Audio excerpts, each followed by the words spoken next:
Well, hello, dear friends. My name is Grandma Lorraine, speaking to you all the way from Atlanta, Georgia. Before I begin this story, let me ask you, where are you watching from? Please type it in the comments. It fills my heart with joy to know I'm not just talking to an empty wall, but to real people, real families, all over the world. And if you haven't already, don't forget to like this video and subscribe, so you don't miss the stories I share. This story, it's not easy for me to tell. It's about my marriage, about trust, betrayal, and a child who was brought into my home under a lie that changed everything. I thought I knew about love and loyalty. I still remember that evening like it was yesterday. I was in the kitchen, stirring a pot of chicken soup, when my husband walked through the front door. But he wasn't alone. Beside him was a thin boy, maybe 7 or 8 years old. His clothes were ragged, his shoes worn down to the sole, and his big brown eyes looked up at me like a stray pup begging for shelter. My husband put his arm around the boy's shoulders and said, "Lorraine, this is David. I found him wandering by the train station. He has no family, no home. I've decided to adopt him. Now, I don't know about you, but where I come from, adoption is not something you just announce like picking up bread from the store. It takes paperwork, interviews, and most importantly, a long conversation with your wife." But in that moment, when I looked at that little boy's trembling lips, I couldn't bring myself to argue. I nodded slowly, wiping my hands on my apron. "Well then, welcome, David." At first it felt almost noble. We fed him, clothed him, gave him a bed to sleep in. My friends at church even praised me, saying, "Lorraine, you and your husband have such generous hearts, taking in that poor child." But something in me didn't sit right. I noticed the way my husband looked at the boy, not with the distant kindness of a man helping the needy, but with something else, something deeper. Sometimes I'd catch them whispering together, heads bent close like father and son. Other times, I'd find my husband staring at David with this heavy expression, as though burdened by a secret he couldn't share. And late at night, when I thought he was asleep, I'd hear him get up and check on David's room, more times than he ever checked on our own children. And my heart, my dear listeners, began to wonder, who was this boy really? Why did my husband bring him here so suddenly? And why did I feel as though he wasn't telling me the whole truth? My dear friends, this was just the beginning. I had no idea that the child sleeping under my roof wasn't a stranger at all, but blood of my husband's own blood. His real son, a secret child born from another woman, and discovering that truth would shake the very foundation of my marriage. Pauses, but I'll tell you how I uncovered it in the next chapter. Before I continue, let me hear from you. Have you ever felt that someone you loved was hiding a truth from you? Share in the comments. You never know. Your story might give someone else the courage to speak out. And don't forget to like and subscribe so you don't miss when I reveal the rest of what happened. As I told you, my dears, I welcomed David into my home. I tried to treat him as my own, but the longer he stayed, the more my spirit whispered that something wasn't right. My husband wasn't just being kind, no. This child was tied to him in a way he wasn't saying. At first, I brushed it off as paranoia. Marriage, after all, is built on trust. But then little things started to happen. I remember one Sunday morning, David was sitting at the table, eating his cereal, when my husband walked in. And without thinking, David looked up at him and said, "Daddy, can I have more milk?" The spoon froze in my hand. "Daddy?" I forced a smile and asked, "David, why did you call him that?" The boy's cheeks turned red and he lowered his eyes. Mister. But my husband didn't correct him. He just poured the milk, as if the slip had never happened. Another night, as I was folding laundry, I found a crumpled paper in David's pocket. It was a child's drawing, simple lines, messy colors. But when I looked closer, my heart nearly stopped. It was a picture of a house, our house, and standing in front were 3 stick figures, David, my husband, and a woman I didn't recognize. Me? I wasn't there. I stared at that picture until my eyes blurred. Then I tucked it away in my Bible, like maybe God himself needed to see it. My friends, when the Lord gives you a sign, you can't ignore it. I prayed that night, asking God to reveal the truth. And he did. Oh, he surely did. 2 weeks later, I was cleaning the living room when the phone rang. I picked it up without looking, thinking it was one of my sisters. But on the other end was a woman's voice, sharp, impatient. She said, "Tell James he needs to send more money for David. I can't keep covering everything alone." My blood ran cold. I stammered, "Excuse me, who is this?" There was silence. Then the woman muttered something under her breath and hung up. I stood there, the phone pressed against my ear long after the line went dead. My hands were shaking so hard I could barely set it back on the hook. That was the moment I knew. This wasn't some boy abandoned by fate. No, he was my husband's flesh and blood. His real son, born from another woman, a woman bold enough to call my house. My dear friends, have you ever felt your whole world tilt beneath your feet? That was me. My home, my marriage, the vows I thought were unbreakable. All of it began to crumble with that phone call. But I wasn't done. No, I needed proof. I needed to look my husband in the eye and hear the truth from his lips. And when I finally confronted him, the explosion nearly tore my family apart. Now, I need to ask you, what would you have done if you were in my shoes? Would you confront him right away, or would you keep silent and watch? Tell me in the comments, because I want to hear your wisdom too. And remember, my dears, like this video, share it with someone who needs to hear it, and subscribe so you don't miss how this all unfolds in the final chapter. My dears, after that phone call, I couldn't rest. My spirit was in turmoil. I knew the truth, but I needed to hear it from the man I had shared my life with. I needed him to look me in the eye and tell me what he had done. That evening, after David had gone to bed, I sat across from my husband at the kitchen table. I had made his favorite meal, roast chicken, mashed potatoes, cornbread, but I didn't touch a single bite. My heart was pounding and my hands trembled on the table. Finally, I said softly, "James, who is David?" He looked up from his plate, startled. "What do you mean?" "I told you, he's a homeless child. I cut him off. "Don't you lie to me, James. I got a phone call today. A woman asking for money. She said David is your responsibility." The color drained from his face. His fork clattered against the plate. And then, for the first time in our marriage, he had no words. Just silence. I leaned forward, my voice shaking. "Tell me the truth. Is David your son?" After what felt like a lifetime, James lowered his head into his hands. His shoulders shook, and then he nodded. "Yes," he whispered. "He's mine. I had an affair. Years ago. I never thought you'd find out. But when the boy's mother couldn't handle him anymore, I couldn't let him go into the system. So I brought him here." My whole world shattered in that moment. The man I trusted, the man I prayed with, the man I vowed to grow old beside, had not only betrayed me, but brought the living proof of his betrayal into my home and lied to my face. I stood up, my chair scraping hard against the floor. I remember gripping the edge of the table so I wouldn't collapse. "Do you have any idea what you've done to me?" "To us?" I cried. "You didn't just break your vows, James. You broke our family." The weeks that followed were chaos. When James finally nodded and said the word, yes, something inside me didn't just break. It hardened. The pain was pure fire, and rather than let it melt me, I let it forge into something cold. People think heartbreak always makes you soft. Sometimes it steels you, and that is what I became, he tried to explain. He told me about a mistake years ago, about a woman he'd met in a time of weakness, about promises left unkept and shame that followed him. He spoke in halting, small words, as if they might be taken from him if he breathed too loud. I listened, and I let each word pile up like stones on my chest.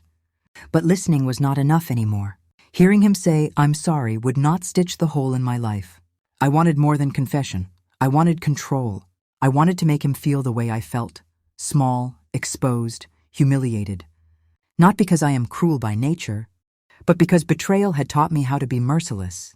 The first winter after the truth, I changed the house. I changed the rules. Little things at first. The small, stinging acts that feel petty to some, surgical to others.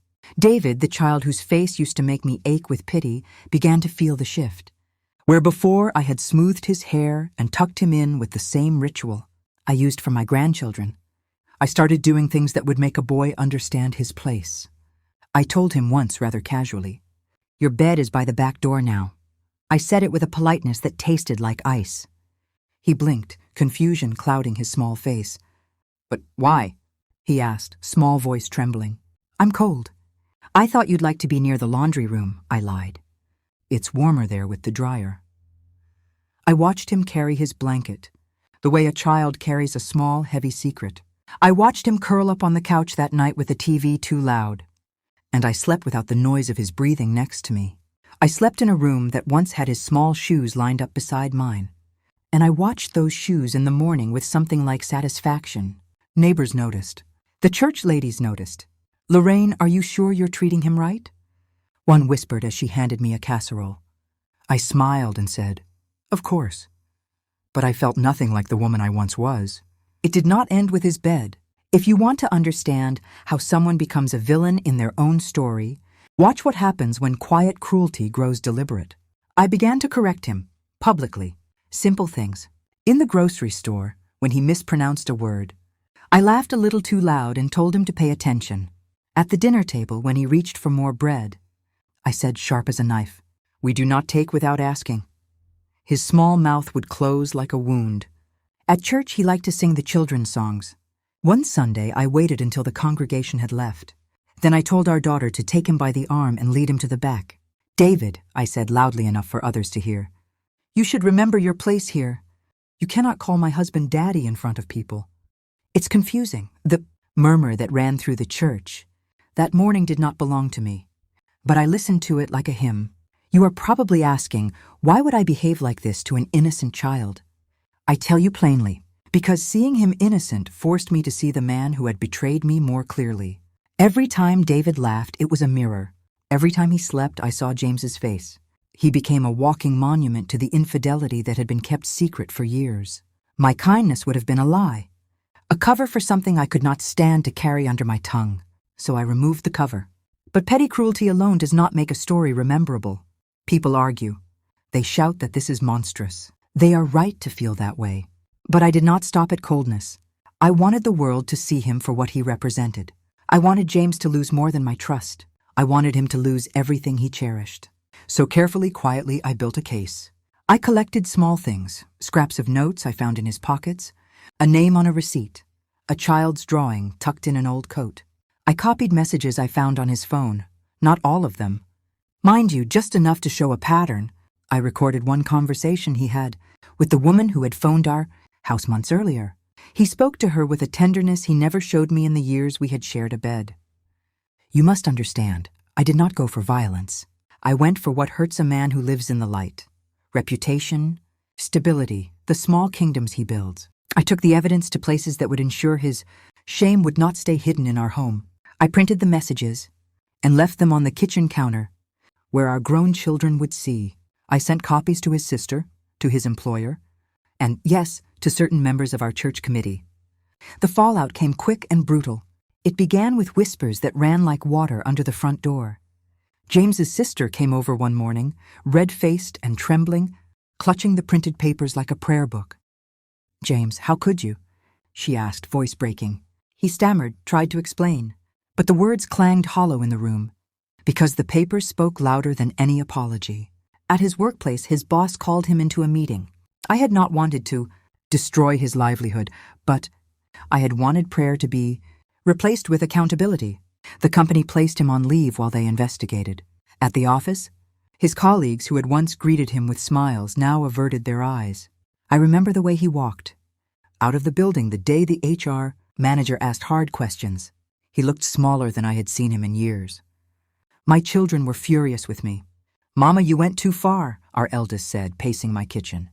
"You've humiliated him." I did not argue. I only looked at the face of the boy sleeping in the next room and thought, this is what it looks like when a lie finally meets sunlight. Some called me cruel. Others called me brave. In the comments of the messages that began to circulate, strangers tore him apart and lifted me up. I read them all because I wanted to see the world take sides. The explosion was not only social, it cut deep into the fabric of our days. One night when James came home, he found the house quiet. The children had left to stay with cousins after a particularly ugly argument. David sat by the window, clutching a small teddy bear so hard its seams showed. James sank into a chair and began to speak like a man who had been in a long, slow accident of his own making. "Lorraine," he said, voice hollow, "I never wanted this for any of us." "You never wanted it," I echoed. "And yet you made it. You made it happen." He tried to plead, to promise, the old litany. But the promises were empty. I had read the messages. I had seen the photos. I had smelled the cheap perfume on his shirts. I did not want to hear the language of a man trying to salvage a life he had burned. So I told him plainly, "You will not keep living here as if nothing changed. You will find your own room. You will take responsibility for the boy you fathered. On paper, with the courts, with the church. You will not ask me to take care of a child that stands for your betrayal. There was bargaining. There was rage. There was pleading. You can imagine it. The shouting, the slammed doors, the sound of a family breaking like glass. But I was resolved. Next, I made the house unlivable in a different sense. I removed the soft things that warp a home into refuge. I sold the little trinkets James loved on an online marketplace. A neighbor helped me pack the boxes. I sent evidence of his infidelity to a small group of family, members who I knew would cut him off. I changed the locks on some of the rooms. I called his mother and read excerpts from messages I had copied until she wept. It was vindictive, yes. It was heavy. It was irrevocable. When David asked where his toys had gone, I told him with a voice emptier than I expected, "Your things are being kept safe." I watched how his shoulders sank, the way a child's hope folds into itself when the world becomes a mirror of rejection. I felt an odd satisfaction at watching the man who had hurt me feel the burn of consequences. People will ask, why not walk away quietly? Why not be the graceful victim who returns to church and forgives? I had tried that in the private prison of my heart. Prayers did not unmake the nights I lay awake seeing him with another woman. Walking away quietly would have left him with his dignity. And I could not stomach that, not now. Not after years of being lied to. I wanted him to see the ruin, and ruin he saw. My actions forced his exit. He moved into a small apartment that winter, carrying nothing but a suitcase and the weight of everyone's eyes. The children went to therapy, and half of them sided with me, half of them with him. David, where did he go? That was my cruelest choice. One bitter morning I told him, "You should go with your father." I said it like a sentence, a decree. Tears filled his wide eyes. "But I don't want to leave," he whispered. I thought. Thought what? I asked. That this was home? That this was love? He nodded, small and hopeful as a moth. Then he hugged my legs and said, "I don't want to be a problem." That was the moment I stopped being a good woman. I looked down at him, at the child who had been placed in my care by a man whose betrayal I could not forgive, and I said, "Without hesitation, your father will take you. I will not be the one to raise the consequences of his sin." And so David left. The boy who once sat at our table, whose small laughter had lifted me for a week when he first arrived, was handed over to the one who had made him. James took him, quietly and broken, and I watched the car pull away. The house felt enormous and clean. The silence inside was a new kind of victory. That night I did not sleep. I sat by the window and watched the streetlights blink. I felt empty and satisfied at once, a strange twin feeling. I had punished my husband and protected a version of myself that would not be walked on again. But at what cost? The aftermath lasted months. The church took sides. Friends who had once called me Mama Lorraine called and said things that made my stomach twist. The town was a small theater. Some cheered my name, some spat. My son refused to speak to me for days. My daughter told me I had turned into a monster. A few neighbors left casseroles at my door, labeled with kind scripture. Others gave me cold shoulders in the grocery aisle. I felt everything. I also felt nothing. And the part that haunted me the most? When the world quieted and I sat alone at night, I could still hear David's whisper, "I don't want to be a problem." It cut me worse than anything James had ever said. Did I long to take him back? Sometimes, in the small hours, I imagined opening the door and finding his face on the threshold. But those were the moments my heart showed me a mirror, and I did not like the woman looking back anymore. You may be wondering, did I regret it? The answer is complicated, and I will not dress it in simple words. I regretted the cruelty, the small, surgical cruelties that belong to people who make their own justice. I regretted the way I used a child as a weapon, the way I crushed an innocent under the weight of grown-up sins.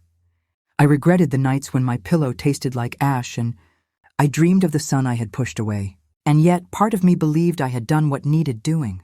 I had clawed back dignity in the only language someone like James understood: consequence. He lost his job for a time. He lost the comfortable life he once had. He lost the easy smiles of neighbors. He learned in the bluntest way that secrets can topple an entire life. Some of you will cheer my name. Some of you will shake your head. Both are right. Both are true. In the end, my marriage ended in an ugly quiet. There were paper signatures, lawyers, the clatter of legal pages, and there were property divisions and whispered phone calls and the Ache of a house divided into two, different memories. I kept the small things I had always loved, a silver spoon, a music box, and I moved into a quieter apartment by the church. I attended services, and people looked at me with the strange combination of pity and admiration. Sometimes, when the preacher would speak about forgiveness, I would stare at the stained glass light and wonder if I'd been spared because of what I had done, or because of what I had lost. Maybe both. Maybe neither. My dear listeners, I became a villain in my own story. I will not try to dress that up. I hardened. I used a child to punish a man. I burned bridges that cannot be rebuilt. And yet, I am alive. I'm no longer small. The weight I carried for years has been redistributed. There is consequence where there was deceit. Now tell me, what do you think? Was I justified to make him feel the ruin he caused? Or did I become someone worse than the man who lied to me? Tell me now in the comments. Say it loud, she did right. Or scream, she was heartless. I want to see the pages of your heart. If this story moved you, one way or another, please hit like, subscribe. If you want more true stories told from the widow's bench of life, share this with someone who needs to see that truth is a double-edged sword. It frees and it cuts. And remember to tell me where you're watching from. Your names and places keep this old woman company in the long nights. Until next time, this is Grandma Lorraine. I am not an angel. I am not a saint. I am the woman who lived with a secret and found a way to survive it, even when survival made me into someone I barely recognized.